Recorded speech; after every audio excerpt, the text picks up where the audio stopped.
Be sure to subscribe and like our videos, guys. Welcome to Crypto Reality, guys.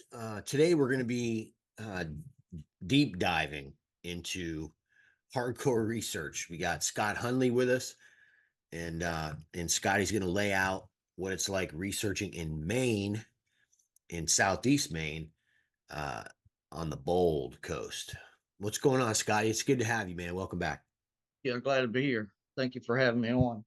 It's beautiful up here today, sunny, which we get in the last year, I swear we've got very few sunny days. So it's all good up here, and the research is going well. And obviously you've seen some of the pictures I've sent you. But yeah, everything is going pretty good.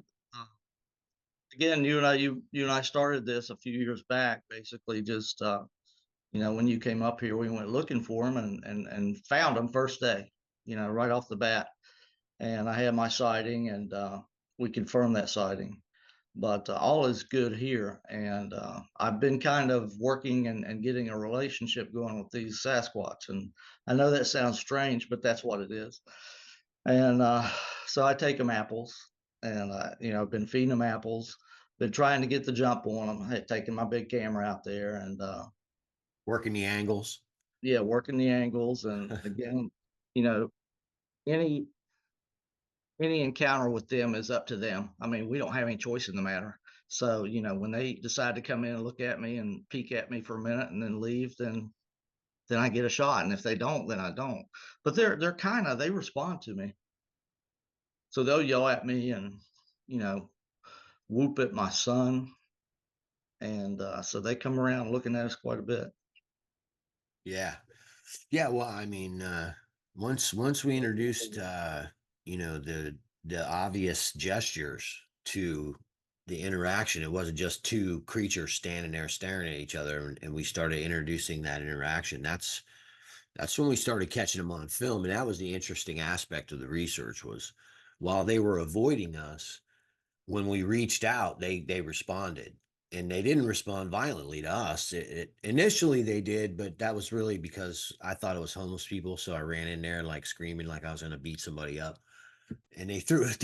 They ripped a tree up and threw it at me and knocked me down and all that, and I thought, okay, it's But probably they'll not. let you know. I mean, they'll let you know when they're upset with you.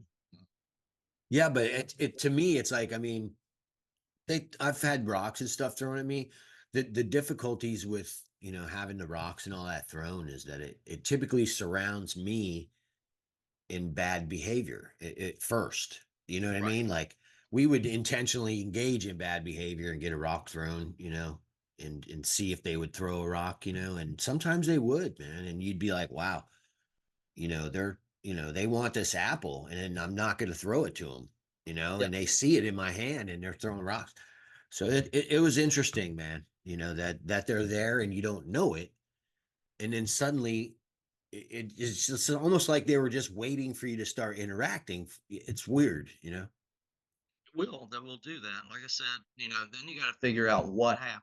You get back to your house, you got to figure out what happened. What did I do to get it to yell at me, or what did I do to get it to throw that rock at me? And Yeah. but we do pretty well. We getting reactions from them. I'm just trying to get close to them, but they're always in that same spot. They don't migrate anywhere. They're always right there, and there's hundreds of them, hundreds. Yeah. We've been shocked by what we're seeing. You know what I mean? It's the Yeah. same thing here. It's been a shock with the numbers for a long time, but recently, we have the size stuff that we're uncovering, and it's where you're at is different. And I shudder to think what you actually would have going on, because I've looked at your state on maps so many times, and all I can see is like unbelievable habitat that hasn't been messed with very much. There's so much wildlife running around up there. When I was there, I personally tracked a moose, and then it led me to an 18-inch Sasquatch track. Like, I mean, it was right across the street in following the moose. It was like the most obvious thing I'd seen since, like, I tracked a really good one in Florida. And finding the tracks when I got off the airplane and we were like driving by Stephen King's house just to like appease me, and I was like filming that red balloon in the window. I Yeah. remember I remember thinking that, this is the same scenario that we encounter in every place, right? We go in this city and then like you can literally see the woods that we're heading to from like King's house. Like, you can see that right outside the town is thick, way thicker than Florida. And so when I saw that, I was like, oh God. Of course, we found a track in the first like 2 hours. Yeah, and I was having trouble pinning them down because I was looking for, you know, a place where they would be. But the entire state of Maine is a place where they would be because they're the it's so thick here. You have to twist your shoulder sideways to get through the woods because there's hundreds and hundreds of little pine trees this big around. You got to twist and turn, and they've got so much cover and they got so much water. It's like you can't throw a rock without hitting a lake up here. So I was having trouble Yeah. pinning it down, but when you got up here, we pinned it down pretty quickly. Day We one. we did. And you know something? You had mentioned something just now about your pine forests. And that was one of the first things I just made a note of it because it was so significant in my memory when I was there. Um, I literally noticed that you can track animals by the busted sapling in those pine forests, and they're pencil, like you said, they're just in a row, and you can see where enormous moose busted through that, and it's the Right. distance of their antlers. All the trees are broke down. Well, then we also, and it's so unbelievable to walk in that forest and find that you're on a magic sponge that's like 8 inches thick everywhere you go. There's this peat moss and this like, some type of a moss bed that's this. I mean, dude, it's like a mattress. You don't even have to build a den there. You go inside the forest and there's a 12 and a half inch thick mattress that you can just lay down anywhere and it's soft. It was Yeah. unbelievable experiencing that, seeing the trails going through where you knew something enormous just walked 500 yards through that pencil forest because you can see everything that it broke as it went through because it can't fit anywhere. It is thick, but they also manipulate the woods and the trees and the sticks and the limbs. What They'll what wrap have you them around and seen? stack them. What have you seen as far as like because you've been here in Florida like me, you got the experience of comparison, right? And here they're less evolved in building the structures. The further south you go, I found less involved structures, right? They're still there, but they have a tendency to look a little less like a structure and more like a natural kind of. I don't know if they're more skilled or more primitive, but in the end, it's like they hide them good down here. They What about up manipulate them there? a lot, and they'll you'll see a structure there one day, and you'll go back, and it'll be gone. And so they do a lot of work. They do a lot of manipulation. I think I sent you that video of the one where they've got trees broken off and other trees balanced on the Yeah, stump yeah, yeah, yeah. trees. And then they do a lot of the little star structures, where you got stuff going everywhere. That Um, I have footage of that from the lighthouse area. When we went to the lighthouse that last morning, we found that thing. they do a lot. And of course, I told you about the kill box I ran into. Mm. That was amazing. So Describe that because it's the same thing down here where the apple was in the middle of the thing and I walked. They had a bolo all the way around it. I was walking with my son. When I go deep in the brush, I like to take my son with me because I'm scared. But so I take him with me, and so we're walking through the forest in that heavily forested area, and we're walking, and so I'm looking around. I got my camera, and we're walking, and I run into a wall of branches and sticks that are in a straight line. They're about 3 feet high. And so I can't, unless I climb over top of it with all my equipment, I can't easily go around it. So I thought, well, okay, so it's just a log fall. So I looked to my left and started walking that way. And there's another wall joining this wall at a 90-degree angle. In the other direction, there was another wall at a 90-degree angle. So I'm in an open box. So I'm boxed in and I look around, and in the center of that box is a knee joint snapped off on each end of a large animal, either a moose or something large, but it was snapped off on both ends and it had meat hanging off of it. And I went over there and I said, Josh, we're in a kill box. So I took out my camera and started taking pictures around the area. And Josh says, Josh, he smiled at me and said, yeah, and we're standing in the middle of it. So yeah, it's like, oh my God. Yeah. So I went back there the next day and it was gone. Everything was gone.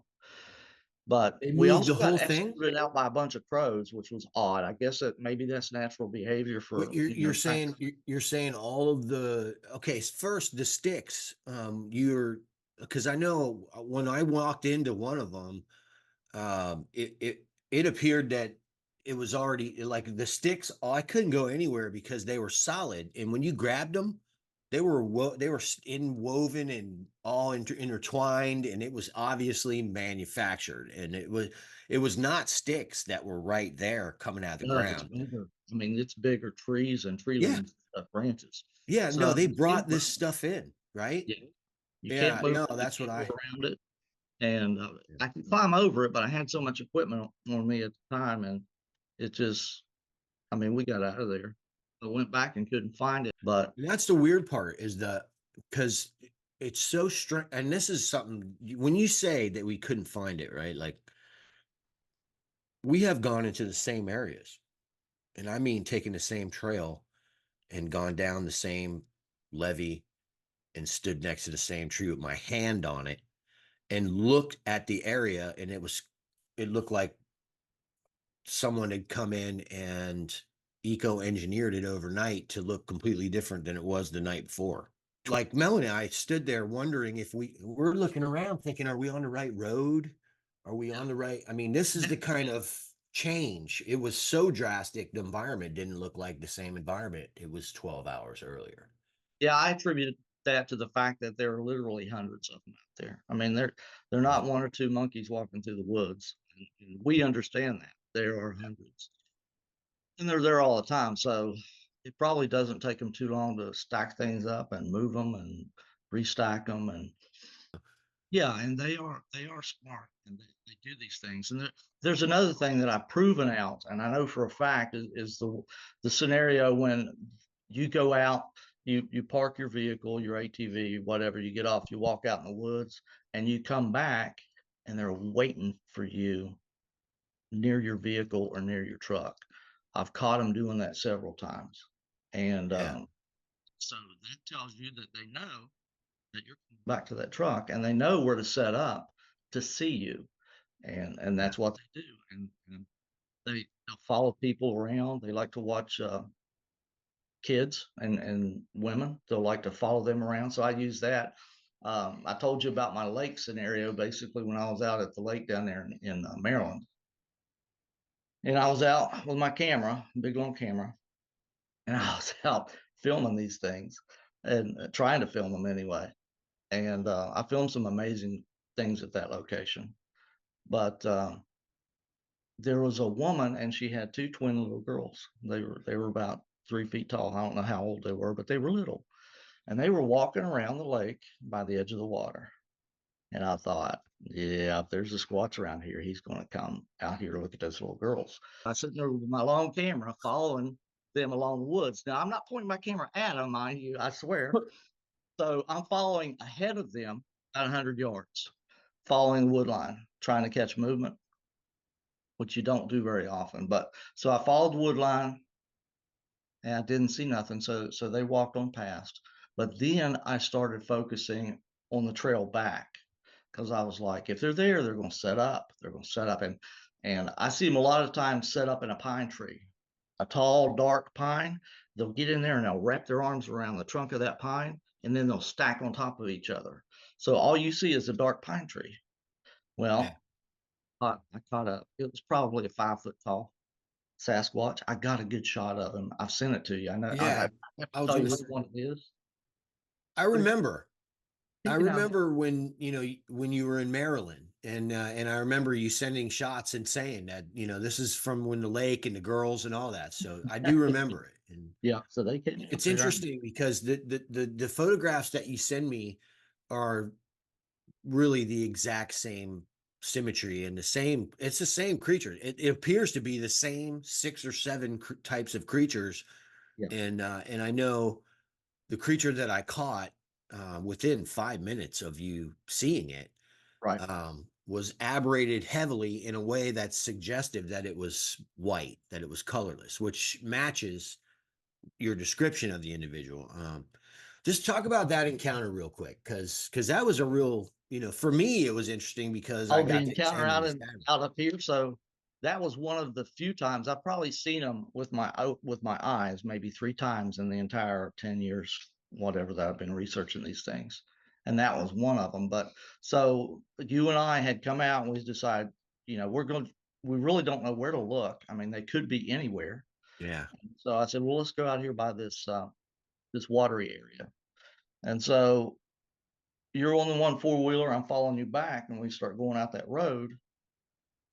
And so we probably got 3 or 4 miles to go. And I saw you cut off, boom, off to the right, up through the field. I was like, "What the hell is that?" I knew, man. I was I like, what the knew. hell? As soon as we got in that area, And soon as that four-wheeler went down that hill yeah, and hit that ravine, and the density of air was pushing right through across that road we were on, and I got the smell. I was like, there's a hominoid in those bushes. There's no two ways about it. It was like you, and this is the cool part. This is the fourth state that we, well, no, five, 6 states, 6 states now, because we went to Arkansas and Tennessee. This is the sixth state, including Florida, Maine, Arkansas, Tennessee, and North Carolina, that all smell exactly the same to creatures. You cannot travel from the swamps of Florida and the diverse uh, ecosystem that we have here, that's completely different in plant life, in the right. ground, in the fact that we have salt, our mineral deposits are different, everything. The soil and the plants smell completely different than what I smelled when I got off the plane in Maine, which was evergreen and cannabis, straight up. Yeah, we got a lot. Evergreen and cannabis. And everywhere you go, it's evergreen and cannabis. It does not smell like Florida. So when I smelled that familiar smell, and instantly I was like, this is going to be academic, man, because the reality of this is all you got to do is give me a couple hundred yards downwind, and I'll find him 7 times out of 10. You know what I'm saying? We did. So in that particular instance, you had taken off down there to a rocky area. And so I stopped and I was like, we were in a blueberry field. I was like, I'm like, I know Mark's never picked blueberries out of a freaking field before. So I was going to bring you a bunch of blueberries to eat. So I stopped, I look up, and there's this white figure walking across the corner of the field, and he's walking like this. Really funny looking. What's Mark doing down there? And so I got on a four-wheeler down there, and right where he crossed the field, went in the woods. Nothing. There was nothing there. And the hair on the back of my neck stood up. And I was like, that wasn't Mark. Oh man.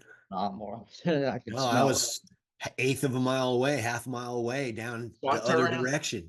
and hauled ass down there to where you were at. And I thought, because I was like, you had a black shirt on, or was it a black shirt? Yeah. I was like, is that the shirt you've been wearing this whole time? Because I thought that's Mark walking down the field.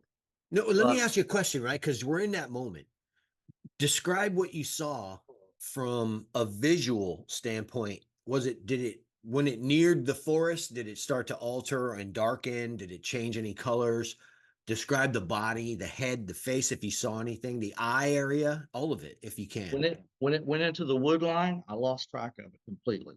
So, but when it was out in the corner When of the you field, say that, do you mean that it just disappeared instantly, or? faded into the back.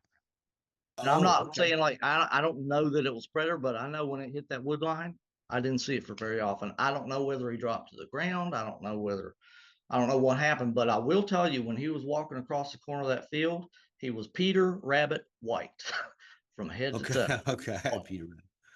I'm Okay. talking white, white, white, like a pair of socks white. That's an acromaton, you know? Yeah, yeah. It That's had an and he acromaton. talking like this. And I made a comment. If you'll go back on your interview, you interviewed me right after that happened. Yeah. Yeah. Within Talking three like minutes. talking funny. When we went back the next day, figured out why he was walking like that. That's He was right. stepping on rocks, That's right. not leave footprints across the corner of that field. Well, So we both noticed that. We yeah, both noticed that because the first thing that I did, and this is what for me was the clincher, right? When we drove down there, the wind was coming from different directions. So when we were going down there was no, oh, there's a Bigfoot present because the wind's blowing his smell in my face, right? I went back up the hill thinking, okay, well, it's going to be a tough day. There's no smell. And when I came back and you were screaming and you were asking me these questions about my clothes, like, are you wearing clothes? Like, of course he I'm wearing lost. clothes. I This remember guy thinking, lost his mind. what's he going through? And then when you said that, I was like, okay, well, this is a no brainer because I understand what they smell like. And so my thing is, I expected to see tracks or at least get that smell because there's no getting around that smell. And sure enough, I didn't even want you to come over there. Just stay where you're at. And I drove over there and I was at least 100 yards from you or so, close to it. Yeah. And I'm like, stop me when you see where this thing went in the bushes. And as I neared the little cut where this thing obviously walked in, as I got closer and closer, the smell got worse and worse and worse. And so I stopped and there was a mud bed and there was 3 or 4 really nice rocks and there were no tracks and it stunk like a Florida Sasquatch. And so when I smelled it, I looked and I went, he stepped on those rocks. There's no doubt. So when you came out with this description where he was like trying to like kind of like hop across something kind of thing with the hands up, like looking down like this, it made perfect sense to me. I knew he was there because I smelled him. And then here you are describing where he's tippy toeing like he's trying to step on something. That's the kind of stuff Exactly. where you put your arms up and you're trying not to step in something. This is the humanoid posture for I don't want to step in dog shit. Yeah. You know what I mean? Like, I'm not going to step in that. And so when you described it, it made perfect sense. And I knew right then, I was like, we're on the money. He saw this thing, man. To have that confirmation in real time within 2 minutes of you seeing the creature is not only Plus, you got corroboration, pictures but of them. bro, You it's got pictures of incredible. them in that bush over there by that apple tree. And that's another thing that apple tree was full of apples, and you got the pictures of those ones over there in the apple tree. And Well, the we went next back the morning, next day and we're like, where the hell's the apple tree? The apple tree was like gone. And well, the apple tree didn't disappear, but every goddamn apple off that tree was that's gone. right.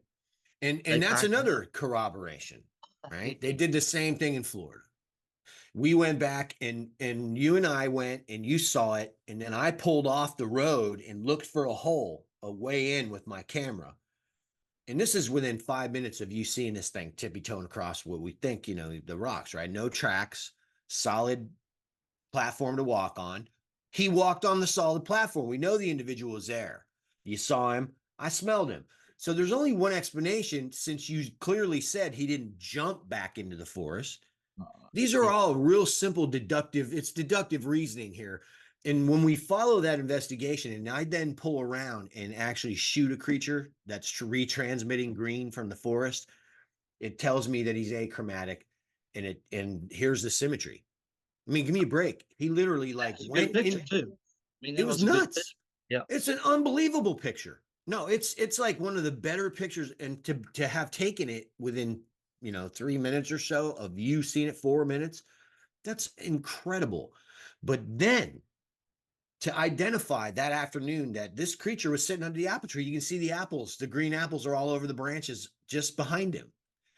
To go there the next day and find the hole, like we literally went past it, turned around, came back to the hole that I shot the creature in, and zoomed into the hole. And I'm looking on my camera going, I can't find the spot. This is that thing we're talking about where they've changed the environment. I'm sitting, and what was the change? All the apples were gone. They ate the apples, and so the environment looked different because there was no obvious sign from the day before. Dude, I don't view that as a coincidence. I believe that they view us as competition, because in every single instance that we've had this situation where we've come in and found fruit trees and all these things, including tangerine trees and orange trees, mango trees, and swamp apples. We find the trees, we're interested in what's going on the trees. The fruit isn't all the way ripe yet, so we pay attention to what's going on because we want to monitor when they take them. Right. But we honestly believe this. There's signs that us monitoring the fruit push them into harvesting early just to keep the fruit because it's theirs. And that's the way they looked at it. And we came in and we were acting in a gesture way, like we were interested in what was theirs. The following morning, gone. 200 oranges on 10 different trees, 500 tangerines, and there's throw up everywhere and all the tangerine peels, where they're peeling the orange, peeling it. Like this isn't little bites from some kind of creature that pulled off chunks. This is the entire thing split open, and in two pieces, the skin is laying on the ground. That's a hand. You know what I'm saying? It's obvious that they're out there. I just wish that we could convince other people that they're out there. Yeah. Because these things are amazing. The things that they do to remain hidden are just incredible. I mean, the ways that they avoid thermal imagers, the ways that they Everything. hide in the darkness. They know what's dark, and they know what we can see, and they know how far we can see Yeah. outside of that area, and they move tactically to avoid us. Not to just totally, they don't haul ass and they're gone. They move out of our range and then they start maneuvering. Again. Yeah. Yeah. Yeah. Well, if he comes in, we're going to have the same trap for you. Right. So if you continue on, they're just repositioned to recreate the exact same scenario, which is interesting because when you think about it, those understandings provide opportunities for the courageous. Right. Right. Yeah. Mm. I mean, that everything just is on. They have all the advantages. They have all the advantages, even down to the point where people ask about a blurry picture. Well, why are all your pictures all blurry all the time? Well, modern autofocus on cameras is designed based on contrast, light and dark, and sharp and soft. That's how a camera focuses. When you focus on a Sasquatch, there is no light and dark contrast or sharp and fuzzy contrast. Yeah. The It's all, aberration kills that. yes, it's all Yeah. aberration, Sasquatch aberration, black charcoal. Well. Now that you're at that point where you're examining film and you're going, okay, well, this aberration is killing me, and I need to get rid of it. What are some of the processes that you're engaged in as far as thinking where technology is concerned? Because I know you build your own tech, and I know you're obviously above average intelligence, Scotty, with your job and everything. So looking at the aberrative aspects of our job, what is it that you're doing, and then I'll go into what I'm doing to try to compensate for this Oh, where a lot where of technology is concerned. Like, what kind of tech are you using?